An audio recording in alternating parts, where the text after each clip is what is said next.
Menteri Koperasi dan UKM Teten Mas Duki melakukan peninjauan secara langsung ke sejumlah kandang sapi yang ada di Kecamatan Pamijahan, Kabupaten Bogor.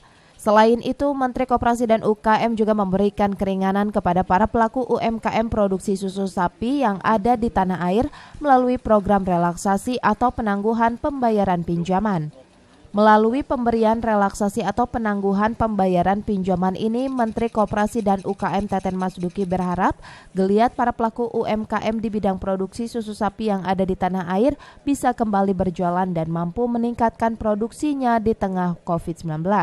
Ya sekali Pak, artinya dengan disetujuinya relaksasi kita ini akan membantu para peternak yang seharusnya menyicil setiap bulan bisa ditunda selama 1 tahun. Sehingga dapat untuk merecovery ternaknya masing-masing gitu Pak.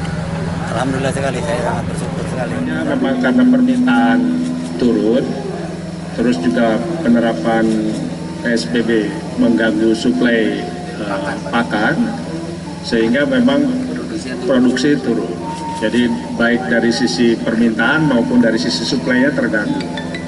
Nah karena itu ini kami memang menyiapkan program untuk merelaksasi utang lah UMKM, koperasi supaya mereka masih bisa bernapas, bisa bertahan di tengah pandemi COVID-19 ini. Pandemi COVID-19 memang telah membuat para pelaku UMKM produksi susu sapi di tanah air mengalami kesulitan untuk mengembangkan usahanya akibat kesulitan memasarkan hasil produknya ke pasaran. Hingga banyak dari pelaku UMKM produksi susu sapi di tanah air mengalami pailit. Dari Pamijahan, Kabupaten Bogor, Mande Jajar melaporkan.